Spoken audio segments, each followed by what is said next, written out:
Amado Dios, hoy elevamos nuestras oraciones recordando la última cena, ese momento sagrado en el que tu Hijo Jesús compartió su mesa con los discípulos antes de entregarse por nosotros. Te damos gracias por ese acto de amor supremo en el que nos dejó el pan como símbolo de su cuerpo y el vino como símbolo de su sangre, sellando así el nuevo pacto de salvación. Señor, enséñanos a valorar este regalo divino y a vivir con corazones agradecidos por el sacrificio de Cristo, quien tomó sobre sí nuestros pecados para darnos vida eterna, y ayúdanos a recordar siempre el ejemplo de servicio y humildad que Jesús nos dejó esa noche al lavar los pies de sus discípulos y llamarnos a amarnos unos a otros como Él nos amó. Que al reflexionar sobre la última cena se renueve en nosotros el deseo de vivir en comunión contigo y con nuestros hermanos, caminando en tu verdad, compartiendo tu amor y testificando de tu gracia en el nombre de Jesús, nuestro Salvador y Redentor. Amén.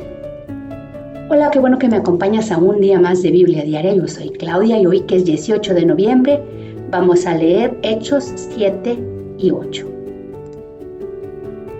Discurso de Esteban ante el Consejo. ¿Son ciertas estas acusaciones?, le preguntó el sumo sacerdote. Él contestó: hermanos y padres, escúchenme. El Dios de la gloria se apareció a nuestro padre Abraham cuando éste aún vivía en Mesopotamia, antes de radicarse en Harán. Deja tu tierra y a tus parientes, le dijo Dios, y ve a la tierra que te mostraré. Entonces salió de la tierra de los caldeos y se estableció en Harán. Desde ahí, después de la muerte de su padre, Dios lo trasladó a esta tierra donde ustedes viven ahora. No le dio herencia alguna en ella, ni siquiera donde plantar el pie, pero prometió dársela en posesión a él y a su descendencia, aunque Abraham no tenía ni un solo hijo todavía. Dios le dijo así: tus descendientes vivirán como extranjeros en tierra extraña, donde serán esclavizados y maltratados durante 400 años. Pero yo castigaré a la nación que los esclavizará, y luego tus descendientes saldrán de esa tierra y me adorarán en este lugar. Hizo con Abraham el pacto que tenía por señal la circuncisión. Así, cuando Abraham tuvo su hijo Isaac, lo circuncidó a los 8 días de nacido. Isaac a Jacob y Jacob a los 12 patriarcas. Por envidia, los patriarcas vendieron a José como esclavo, quien fue llevado a Egipto. Pero Dios estaba con él y lo libró de todas sus desgracias. Le dio sabiduría para ganarse el favor del faraón, rey de Egipto, quien lo nombró gobernador del país y del palacio real.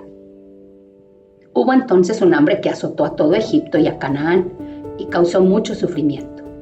Nuestros antepasados no encontraban alimentos. Al enterarse Jacob de que había comida en Egipto, mandó allá a nuestros antepasados en una primera visita. En la segunda visita, José se dio a conocer a sus hermanos y así el faraón llegó a conocer a la familia de José. Después de esto, José mandó llamar a su padre Jacob y a toda su familia, 75 personas en total. Bajó entonces Jacob a Egipto y allí murieron él y nuestros antepasados. Sus restos fueron llevados a Siquem y puestos en el sepulcro que a buen precio Abraham había comprado a los hijos de Hamor en Siquem. Cuando ya se acercaba el tiempo de que se cumpliera la promesa que Dios había hecho a Abraham, el pueblo crecía y se multiplicaba en Egipto. Por aquel entonces, llegó al poder en Egipto un nuevo rey que no había conocido a José. Este rey usó de artimañas con nuestro pueblo y oprimió a nuestros antepasados, obligándolos a dejar abandonados a sus hijos recién nacidos para que murieran. En aquel tiempo nació Moisés y era hermoso a los ojos de Dios. Por 3 meses se crió en la casa de su padre, y al quedar abandonado, la hija del faraón lo adoptó y lo crió como a su propio hijo. Así Moisés fue instruido a toda la sabiduría de los egipcios y era poderoso en palabra y en obra. Cuando cumplió 40 años, Moisés tuvo el deseo de visitar a sus hermanos israelitas. Al ver que un egipcio maltrataba a uno de ellos, acudió en su defensa y lo vengó, matando al egipcio. Moisés suponía que sus hermanos reconocerían que Dios iba a liberarlos por medio de él, pero ellos no lo comprendieron así. Al día siguiente, Moisés sorprendió a 2 israelitas que estaban peleando. Trató de reconciliarlos diciéndoles: «Señores, ustedes son hermanos, ¿por qué quieren hacerse daño?». Pero el que estaba maltratando al otro empujó a Moisés y le dijo: «¿Y quién te nombró gobernante y juez sobre nosotros? ¿Acaso quieres matarme a mí como mataste ayer al egipcio?». Al oír esto, Moisés huyó a Midian. Vivió allí como extranjero y tuvo 2 hijos. Pasados 40 años, se le apareció un ángel en el desierto cercano al monte Sinaí, entre las llamas de una zarza ardiente. Moisés se asombró de lo que veía.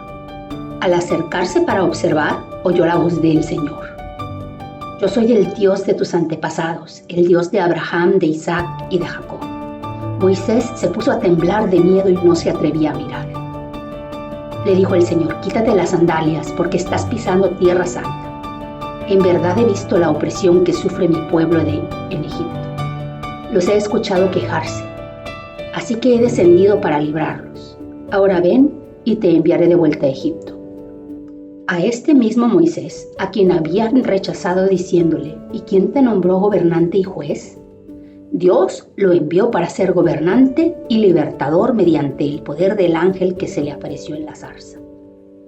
Él lo sacó de Egipto haciendo prodigios y señales, tanto en la tierra de Egipto como en el Mar Rojo y en el desierto durante 40 años.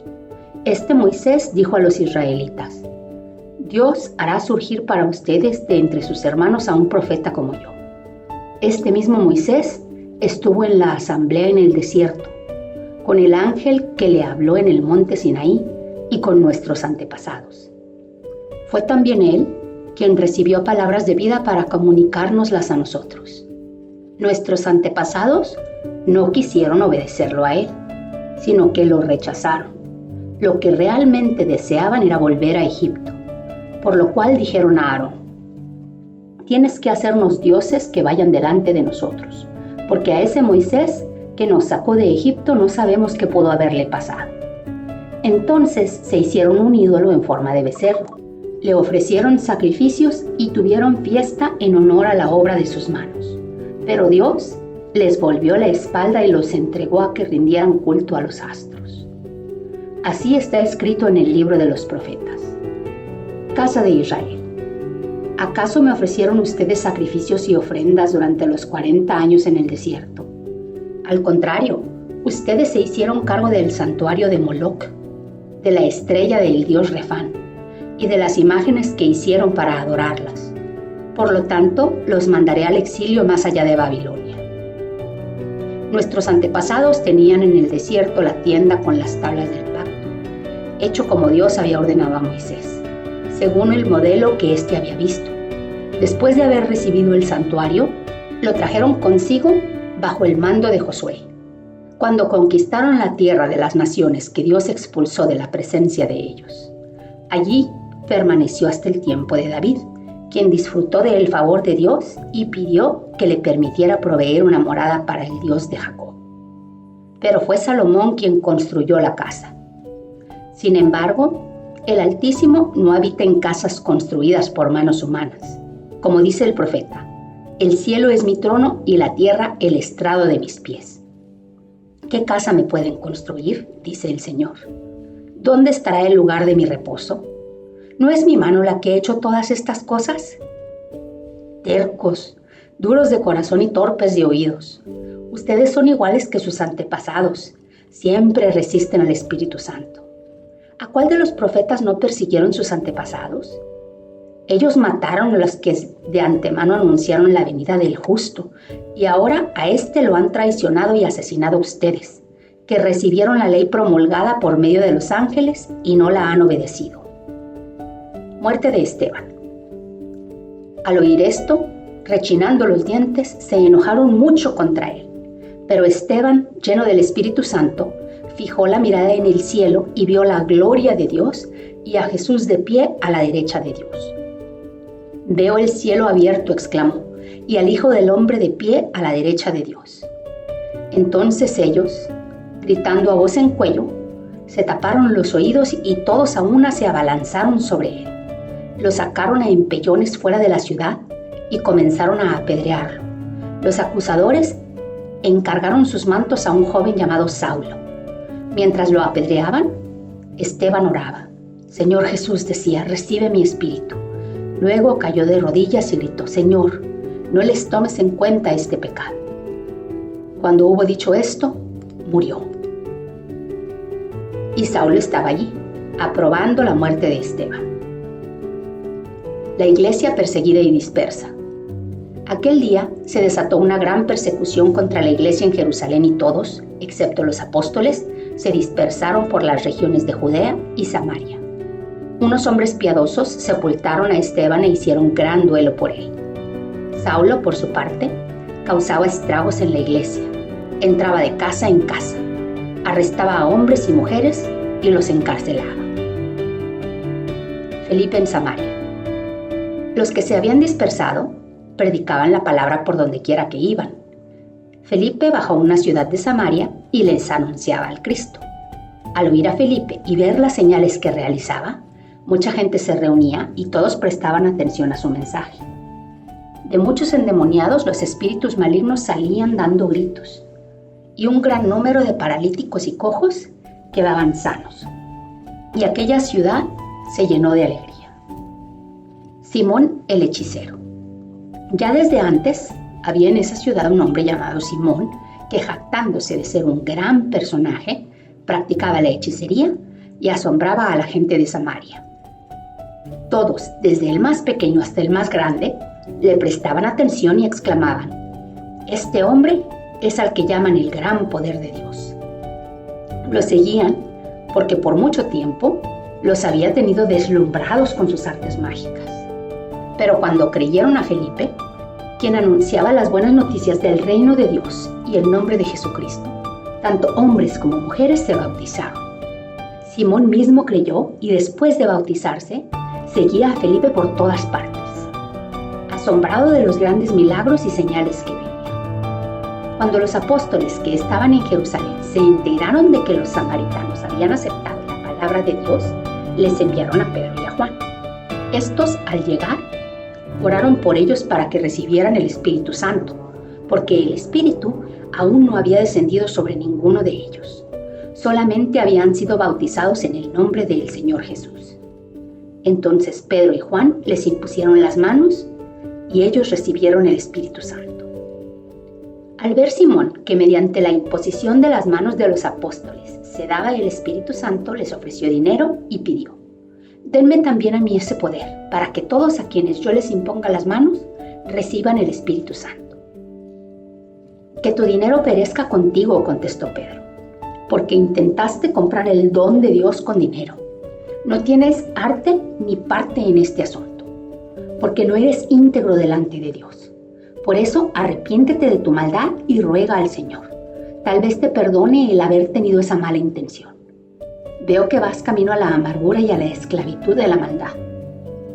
«Rueguen al Señor por mí», respondió Simón, «para que no me suceda nada de lo que me han dicho». Después de testificar y proclamar la palabra del Señor, Pedro y Juan se pusieron en camino de vuelta a Jerusalén y de paso predicaron las buenas noticias en muchas poblaciones de los samaritanos. Felipe y el etíope. Un ángel del Señor dijo a Felipe, «Ponte en marcha hacia el sur, por el camino del desierto que baja de Jerusalén a Gaza». Felipe emprendió el viaje y resulta que se encontró con un etíope eunuco, alto funcionario encargado de todo el tesoro de la Candace, reina de los etíopes. Este había ido a Jerusalén para adorar y de regreso a su país iba sentado en su carro leyendo el libro del profeta Isaías. El Espíritu dijo a Felipe, «Acércate y júntate a ese carro». Felipe se acercó deprisa al carro y al oír que el hombre leía el profeta Isaías preguntó, «¿Acaso entiende usted lo que está leyendo?». «¿Y cómo voy a entenderlo?», contestó, «si nadie me lo explica». Así que invitó a Felipe a subir y sentarse con él. El pasaje de la escritura que estaba leyendo era el siguiente: «Como cordero fue llevado al matadero. Como oveja que enmudece ante su trasquilador, ni siquiera abrió su boca. Lo humillaron y no le hicieron justicia. ¿Quién describirá su descendencia? Porque su vida fue arrancada de la tierra. Dígame usted, por favor, ¿de quién habla aquí el profeta? ¿De sí mismo o de algún otro?, preguntó el eunuco a Felipe. Entonces Felipe, comenzando con este mismo pasaje de la Escritura, le anunció las buenas noticias de Jesús. Mientras iban por el camino, llegaron a un lugar donde había agua y el eunuco dijo: «Mire usted, aquí hay agua. ¿Qué impide que yo sea bautizado?». Entonces mandó parar el carro. Ambos bajaron al agua y Felipe lo bautizó. Cuando subieron del agua, el Espíritu del Señor se llevó de repente a Felipe. El eunuco no volvió a verlo, pero siguió alegre su camino. En cuanto a Felipe, apareció en Azoto y se fue predicando las buenas noticias por todos los pueblos hasta que llegó a Cesarea. Entonces vemos cómo los apóstoles no solamente son obedientes, sino que también tienen la presencia del Espíritu Santo y dones del Espíritu Santo, que son hasta perceptibles por otras personas y que esas personas los están envidiando, quieren sus dones, se los están pidiendo, hasta el punto de matarlos, porque mataron a Esteban, que es ni siquiera uno de los 12 originales, es de los 7 agregados, de los que hablaban griego. Padre, permítenos, Señor, que no estemos envidiando los dones que tú le das a los demás, sino que más bien estemos dispuestos a escuchar al Espíritu Santo, a ser obedientes a lo que tú tienes para nosotros y agradecidos por los dones que tú nos has obsequiado. Permite, Señor, que los utilicemos al máximo para el engrandecimiento de tu reino, en vez de estar ocupados viendo qué dones le das a quién, para que no haya cabida para la envidia y solamente haya agradecimiento en tu reino. Alabado sea tu nombre y bendito sea tu santísimo reino por siempre y para siempre. Amén. Es todo por hoy. Qué bueno que me acompañaste. Te amo. Dios nos ama y oremos para que perdone nuestros pecados, nos bendiga, nos proteja, nos prospere. Y si Dios quiere, aquí te espero mañana.